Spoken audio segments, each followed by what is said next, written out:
Ladies and gentlemen, my name is Total Biscuit. It's that time of year again. It's December. What happens in December? This is the time when we don't get many games coming out, so we resort to the classics. And by the classics, I mean not classic games as much as we should. I should go into GOG and pick up something that I haven't played in a while. Alpha Centauri looks somewhat inviting. That's always inviting. That's a dangerous thing, though. That's where time disappears into some kind of vortex and is never to be seen again. An opportunity perhaps to play Witcher 2, not an old game, but considered by many to be a classic already. No, that's not what we do. What we do is we resort to the old tried and true methods of content generation, such as top 10 lists. Top 10 lists will never go out of style. There is an incessant and some would argue insipid demand for these easily digested ranking systems, which generate an absurd amount of community feedback, which is wonderful for everyone because we get more views and we make more money, and that's how the top 10 system works. And I've been doing them for actually longer than you might think. Some people would say, oh, you started doing them in 2010. Not true, actually. Ever since I started to do general gaming podcasts, and I believe I started those really back in 2008, that is when I started doing these top 10s. I did a lot of them. And once again, I shall be doing my top 10 games that I enjoyed playing in 2012. I felt last year that I had to qualify it by that. Did it help with the arguments? No, absolutely it did not. But that is the sole qualification for the games that reach this particular chart. Which games did I enjoy playing the most in 2012? There are no other requirements. It doesn't matter if the game was well rated. It doesn't matter if it received universal acclaim and various awards. That's not what this list is all about. It's what I like to play this year. The only other requirement is that it came out this year. That's it. Done. That is the whole thing. Commence the arguing. Before I start off, we should have a look at some honorable mentions. Last year it was some dishonorable mentions. I wouldn't say that the games that made their way there were bad, it's just they weren't games that I particularly enjoyed playing. So this year we have another 2 games that will not be making my top 10 list, and it could be an honorable mention, I suppose. The first one being Spec Ops: The Line. Considering the storyline, I would say very much a dishonorable mention. Now, this is a game that I would not say I enjoyed playing, but it was easily one of my games of the year, and the reason being that the subject matter for this game is too goddamn dark to say that I really enjoyed this game. Spec Ops is not a game that you enjoy. In many ways, it's very mediocre. It's a good game to play. It's a very beautiful game. The shooting mechanics are average at best, but it's the character development, it's the storytelling, and the absolutely horrific set pieces and events that you have to travel through that really makes this game an experience. And that's what it is. It is an experience. It is not a enjoyable game. If you run through this game and have fun with everything you're doing, then quite frankly, either you're playing it wrong or you're just borderline psychopathic, because the way the game was designed was clearly not meant to make you feel that way. It was designed to make you feel very uncomfortable. You start off as a protagonist that really anyone could relate to if they've played modern military shooters in any capacity, but as he goes through the game, his character development takes a turn for the borderline deplorable. In fact, let's just throw the borderline out of there. Downright deplorable, despicable behavior. I don't want to talk any more about it, really, because it's a game that you have to experience, and I certainly don't want to spoil it too much for you, but all I can say is that while Spec Ops: The Line was certainly one of my games of the year, it was undoubtedly not a game that I enjoyed. Far from it. It is a very grim, very heavy, and quite frankly, rather depressing title. The other game which will not be making it onto this list, regardless of the fact that I played an awful lot of it, would have to be XCOM. The reason XCOM doesn't get to go on the list is simply because this game has generated more frustration than I think it has enjoyment for me. I've put over 80 hours into this game, and yet it continues to throw bad design decisions and horrible, buggy gameplay at me across the board. And recently, they have released story-based DLC, which is a downright cash grab and absolutely dreadful. So as much as I have played this game, I feel it would be nothing but an absolute disservice to put it in the top 10 games that I enjoyed, because it would be a lie, because most of that time I wasn't actually enjoying it at all. I wanted to, I had the desire to enjoy it, and there were certainly many times where I had fun with that game, but that was matched up with an equal or even greater number of frustrating and horrible aspects, including the way that line of sight works in that game, the frequent bugs, the absolute BS in terms of the aliens getting a free move, and all sorts of design decisions that detracted from the overall XCOM experience. And while it is a solid game, it does not make my list for those reasons. Alright folks, without further ado, now that the honorable or indeed dishonorable mentions are out of the way, it is time to begin the list. The top 10 games that I enjoyed in 2012. Number 10.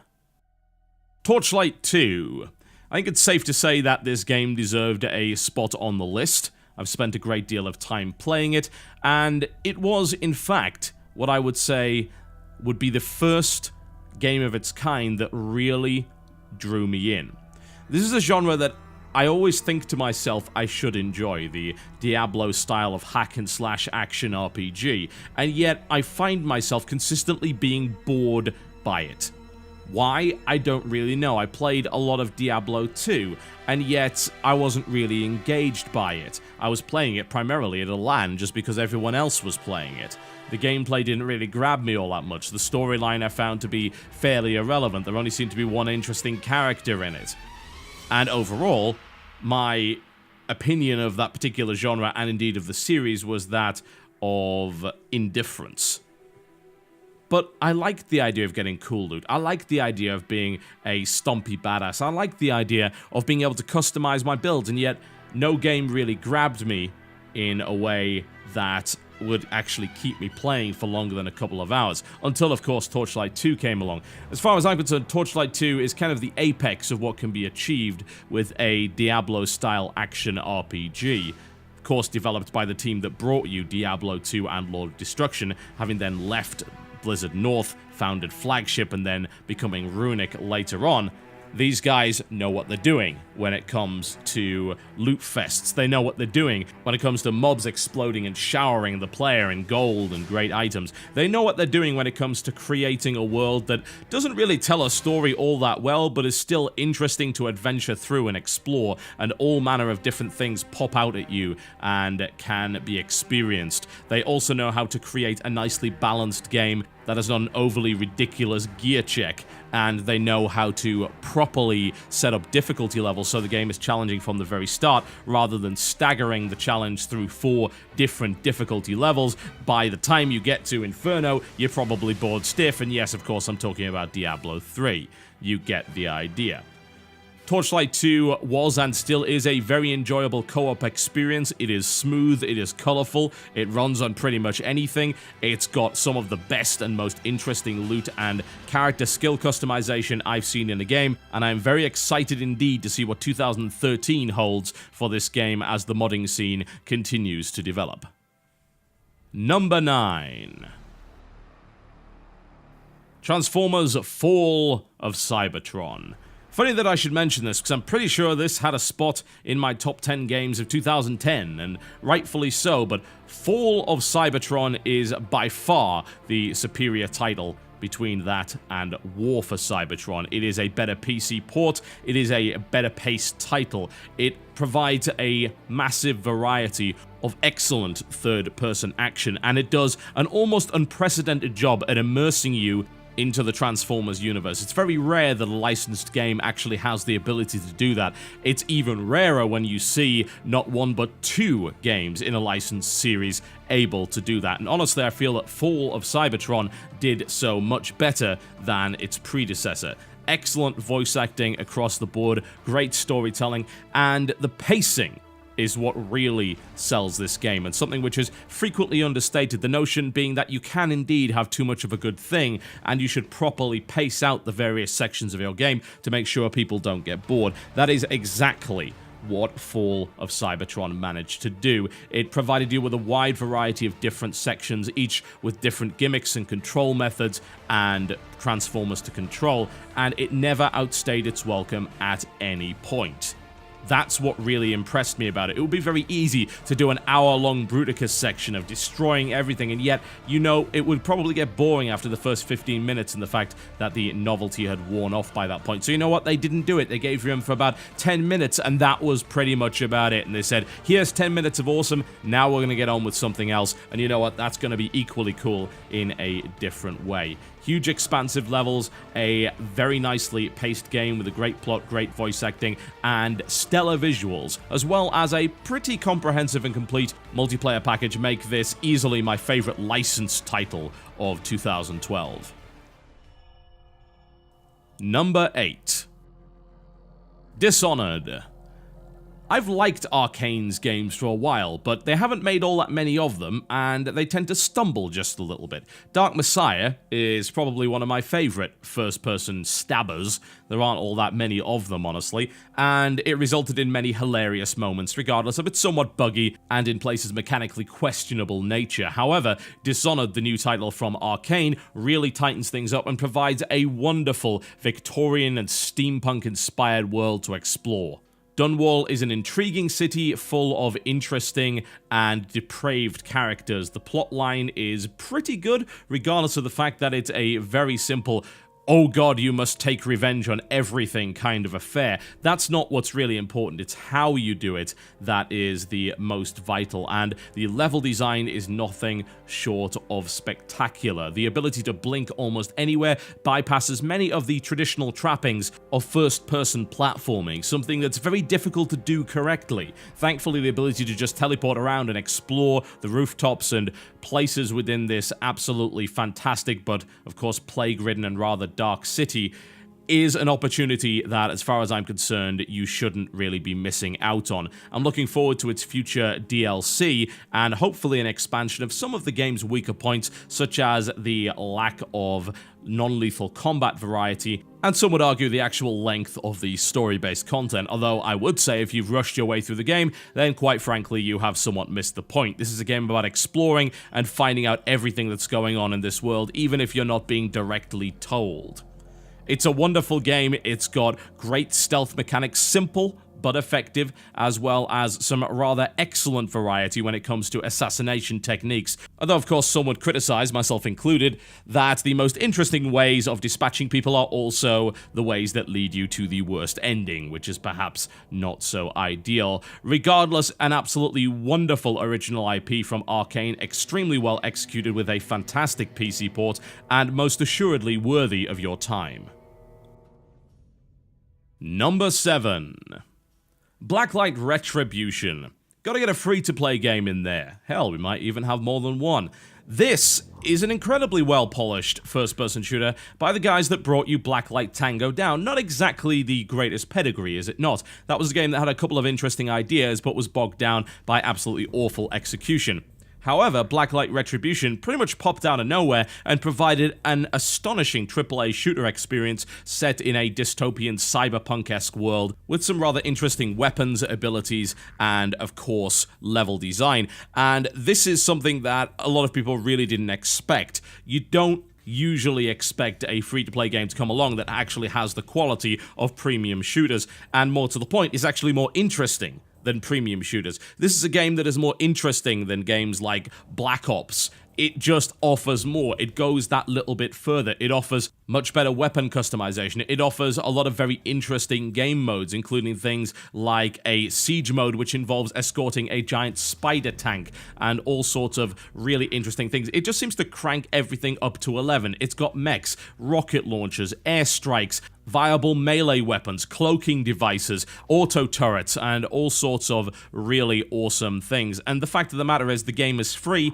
and allows for you to rent pretty much any gear in the game for a fairly low in-game credit price, which is a nice way of getting around the notion that people that have played for longer will have better guns than you do. It is surprisingly well balanced. The developers have clearly paid attention to community feedback and have constructed an interesting variety of items, maps, game modes, and indeed are continuing to push this game forward as being one of the premium and premier shooters on the PC in 2012 going into 2013. I personally wish them every success, and I've had a hell of a lot of fun so far in Blacklight Retribution.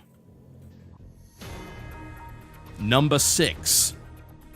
Counter-Strike Go. Well, it was unexpected to see the developers of the tower defense game Defense Grid come up with a game like Counter-Strike Go, and that's what they were contracted to do by Valve, and you know what? They pulled it off in fine style.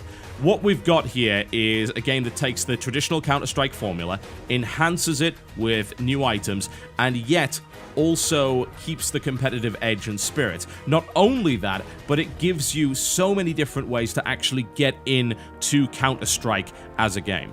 CS sounds like a very accessible game. It's free, you just go in, you pick up a gun and you go, right? There's actually a lot more to it, and it's a game that has an awful lot of depth. It's a game that has a fairly large wall which you have to climb in order to actually be any good at it. However, CSGO provides various different game modes that are designed to actually teach you the game while still providing you an experience which is not watered down. Arms Race, of course, the quintessential gun game mode, available in an absolutely wonderful form with tons of different guns to try in some rather close quarters and brutal maps. That's personally my favorite mode that I've played hundreds of rounds on. We can also, of course, talk about Demolition Mode, a great way of providing the core Counter-Strike experience of terrorist, counter-terrorist, bomb plant, bomb defusal, and yet taking out the economy element and making the map smaller and a little bit quicker so you can get into the next round much, much faster.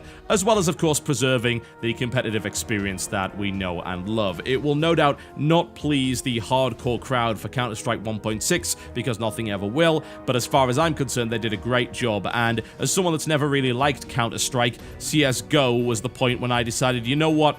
No, this game actually has some really serious viability, and I can appreciate it and enjoy it, even if I don't necessarily want to play the classic competitive mode. Number 5. Awesomenauts by Ronimo. And the reason that I've put this here, aside from the fact that I'm getting a character in it, which is kind of cool, it's got nothing to do with that. It's more down to the fact that what they've managed to do is take the Dota-style formula and finally put it into some kind of formula that's both viable and not completely rage-inducing all the time. What you've essentially got is a very casual version of the Dota experience, yet one that still requires a great deal of skill, both in terms of aiming, dodging, and platforming. What this results in is a surprisingly skill-based 3-on-3 MOBA-style game whereby you actually pick the items you're going to be able to purchase prior to going into the game, so that simplifies the whole loadout process. So essentially anyone can get into the game, quickly buy their stuff without having to worry too much about the notion of not buying the right items.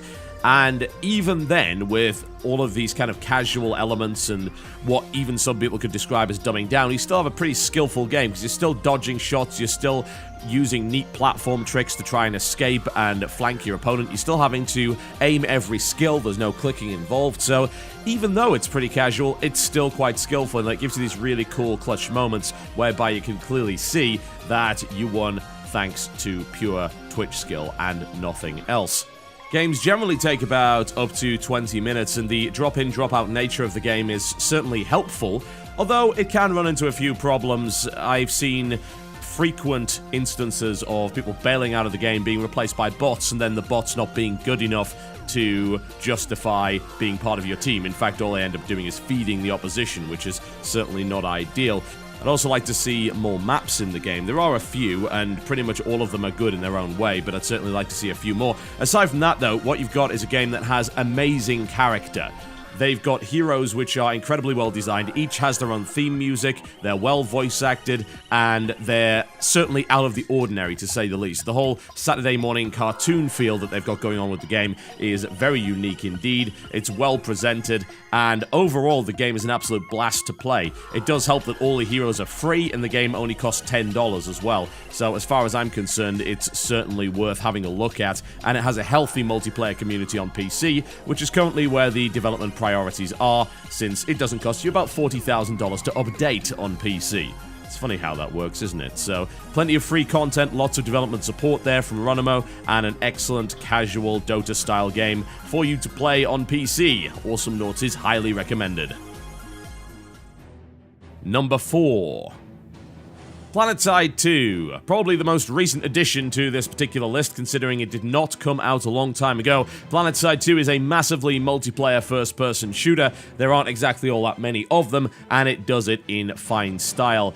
It's not surprising to find this on my list, honestly. If you know anything about my history, PlanetSide was actually the first MMO I played, and I played it for several years. I was big into it, and I loved the concept, even if the execution was a little bit wonky at times. PlanetSide 2 comes along and says, you know what, we can nail the execution this time around and still provide these absolutely huge, persistent battles going on, and I am having some of my best times in PlanetSide 2 just as I had some of my best times in PlanetSide. Why is that? Because coordinated ops with all of your friends and a massive outfit is a ton of fun. That's what MMOs are supposed to be about. Being able to play with hundreds and thousands of players and compete against other guys in a persistent world. And more often than not, that's not what MMOs are anymore.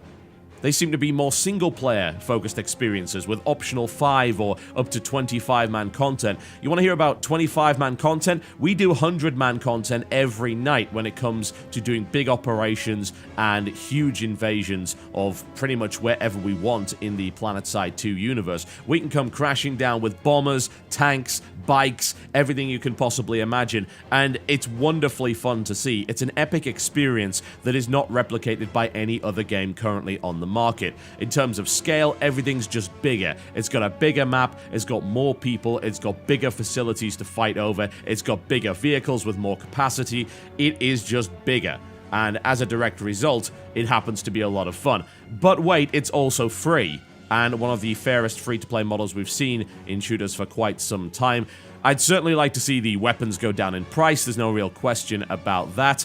It does certainly take a while to get the in-game certification points to unlock them, but what I will say is the default weapons are very, very good, so it's not really required in order to unlock those side grades. Sony is already adding new content into the game. We can expect more continents, vehicles, and all sorts of upgrades going forward. And after a rocky beta, they had a fairly successful launch that was about as smooth as you could have expected. An absolutely great-looking game that plays fantastically well and gives you this unique experience of being able to cooperate with hundreds of people to destroy your objective in a first-person shooter environment. Well, good luck finding that anywhere else when it comes to PC gaming. PlanetSide 2 is worthy of your attention, and you can check it out for free on Steam right now and engage in some absolutely massive scale carnage. Number 3. FTL. Faster Than Light has been a game that I've indulged in and enjoyed a great deal since its release, and the thriving modding scene is certainly helping out in that respect. It is a roguelike-ish space sim whereby you have to fly your spaceship all the way through to the end of the sector and deliver a message to High Command and then defeat the rebel flagship.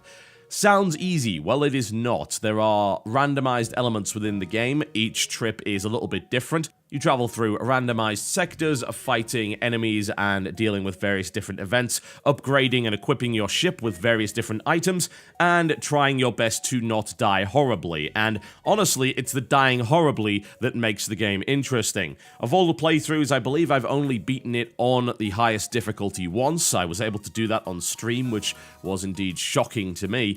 And this game will kill you. Once you die, that's it. It is game over. You must start again. But starting again is one of the most fun things you can do because you never know what to expect the next time around. Some people have complained that it's not really a roguelike. The game is just actually flat out unfair. But I don't necessarily believe that. You can certainly come upon bad luck, but for the most part, you do end up making your own luck with the decisions that you make throughout the game, and more often than not, it is possible to escape from battles that you feel are not going your way. It does provide this really great Space Command feel to it, which is something that we don't get in a lot of modern games, unfortunately. I would love to see more of that, but FTL is certainly going to have to do for now, and thankfully, it it does so in fine style with great music, nice pixel art, plenty of micromanagement, as well as a lot of replayability thanks to a bunch of very different unlockable ships, and of course the modding scene, which is continuing to develop new events, ships, and scenarios for this particular title. FTL is most assuredly worth your time, and at only $10, it is a very attractive prospect indeed for those of you looking to get the feel of being a starship commander against all odds. It's truly fantastic and well worth your time. Number 2. Persona 4 Golden, the only console-specific title to make its way onto my list, and with good reason, because this game has been devouring my life for the past few weeks. Persona 4 Golden is the definitive version of Persona 4, an RPG by Atlus that came out on the PlayStation 2, and has now just very recently been re-released on the PlayStation Vita. The only reason I've really had to get my Vita out lately and actually play it, aside from PlayStation All-Stars Battle Royale, this game is a thoroughly engrossing JRPG.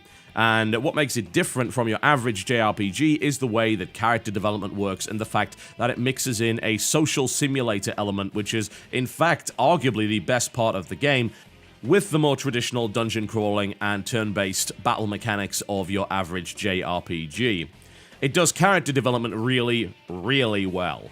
It fleshes out the characters very nicely, there's a lot of depth to them, there's a lot of complexity, which you are able to explore, but it links that into gameplay mechanics. The more that you go out of your way to explore and find out who these people are and what makes them tick, the more powerful certain elements of your game will actually become. And that is essentially mandatory, at least in certain aspects. You do have choices about who you decide to get really interested in and who you decide to leave by the wayside. The first couple of hours of this game are hyperlinear. There are no choices to be made whatsoever, but after that the game opens up, and I've probably put about 40 hours into this game, and I am maybe halfway through what the game has to offer. The golden version is the definitive version with extra content across the board, as well as plenty more dungeons to explore, and I think the biggest thing about this game, and that just discards all the stuff about the character development, the voice acting, the amazing localization, the enjoyable JRPG battle mechanics,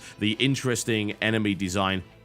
It all comes down to what happens when you take something really normal and then you contrast it to something really out of the ordinary. And since you spend a lot of time in the dungeons, it's actually a welcome break to get out of the dungeon and go back to a regular lifestyle where you're going to school, you're trying to pass exams, you're working on friendships with friends, you're working part-time jobs, and all sorts of things like that. There's plenty of choices to be made in this game. There's an awful lot of different activities to be involved in this game, and it's been a very long time since I've enjoyed a JRPG. In fact, the one that I enjoyed the most that I can remember in recent memory, and that's recent, this is like 4 or 5 years ago, was in fact Dragon Quest VIII. I'd say that was the last JRPG I really enjoyed, and Persona 4 Golden has got me very interested in the Shin Megami Tensei series, looking forward to trying out Persona 3 Portable, as well as looking forward to the forthcoming Persona 5, and this has been a reason to use my PlayStation Vita again, and I'm very glad for having been given that reason there by Atlus. So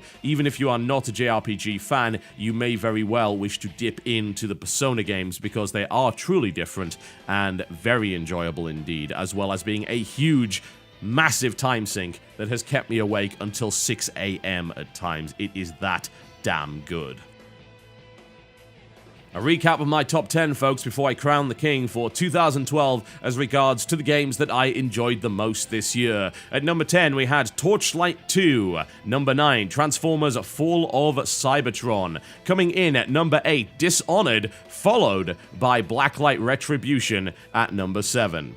Counter-Strike Global Offensive holds strong at number 6, whereas Awesomenauts comes in at number 5. Number 4 goes to PlanetSide 2, followed by FTL at number 3. A strong showing for Persona 4 Golden at number 2 leads us into the ultimate question, which will be the game that I enjoyed the most in 2012. Number 1. Journey. Alright, maybe that was a little bit unexpected. But yes, a 90-minute game exclusive to PlayStation 3 released by that game company, is the game that I enjoyed the most in 2012. Now, I have to explain why, because this is kind of a hipster choice, I suppose, some people will say, for various reasons, and I don't really blame them for saying that. It's like, oh, you just picked it because it was critically acclaimed, blah, blah, blah. No. So, what happened was, this game came out on PlayStation Plus about a week before it came out for anyone else, and I picked it up, having played Flower, the game that game company created previously, and thought, well, this is kind of a nice little toy. And then I picked up Journey, and what I did was I played the whole game through in one session. It's not that difficult. It's about 90 minutes to 2 hours, and this game essentially gives you the task of getting to the end being this strange light on top of a mountain. And in order to get there, of course, you have to experience a journey. You have to traverse various parts of this interesting desert landscape with very clear signs of a dead civilization surrounding you. And you do so by being able to glide, fly, and jump your way through the various obstacles. You even have to avoid certain creatures that are out to murder you horribly. Now, this doesn't sound like it would be all that interesting, but for some reason, and I will do my best to identify what that reason is, Journey is quite literally a game that can evoke emotion in you without saying a word. Now, that is a very difficult thing to do. Storytelling, and indeed the rather arduous subject of whether or not video games are art, has been something that's been troubling the video game space for a great number of years. How do you best tell a story? How do you best evoke emotion in the way that a book, a television show, or a movie can, while also providing an interactive medium? And this is answered by that game company in the form of Journey. This is a game that evokes joy. It also evokes great sadness as well as curiosity. It evokes joy in the sense that it displays this unbelievably beautiful world that you can explore and essentially spend as much time as you want just wandering around, flying around the place, and enjoying and soaking in the visuals as well as the fantastic soundtrack. It also evokes sadness, and to tell you why would of course be a spoiler, but it is done so very well. A word is not expressed, and yet your actions in the game bring you to a point where I absolutely could not help feeling sadness as a result of what had occurred. The wonderful music and aesthetic contributed greatly to that, and there's also a sense of sadness with the world as well. It's a beautiful world, and yet it's a lonely world, at least for a while, and that's where the curiosity element comes in, because of course other players can join in your world. They will not be able to speak to you. You can only communicate via a series of musical tones, but you explore the world with someone else that you've never met before, and then suddenly that person can vanish out of nowhere. He appears from nowhere, and then suddenly you lose track of him, and I felt a great deal of curiosity exploring the world with this person, and then a tinge of sadness when I lost track of him, and that person was never to be seen again. I assume him or her, it's hard to say, of course, because the actual character in this game is not necessarily male or female, and it was a 90-minute experience that I will quite frankly never forget. It's burned into my mind. I remember almost everything that happened. I remember the first character I ever met. I remember saying, hey, what's going on here? Trying to interact with them, showing them new places, exploring alongside them, and even trying to help them out because, of course, there is a cooperative element. I remember losing that guy. I remember all of the different elements of the game and the various areas that I had the chance to explore. I remember the soundtrack in great detail and the sheer joy I felt actually playing through that game. I remember the ending being one of the most satisfying things in recent memory, and of course I remember very sad parts of the game that did genuinely evoke emotion in me, and it's pretty rare to find that. I'm not the kind of person that gets emotional at video games at all, and Journey was that one big exception.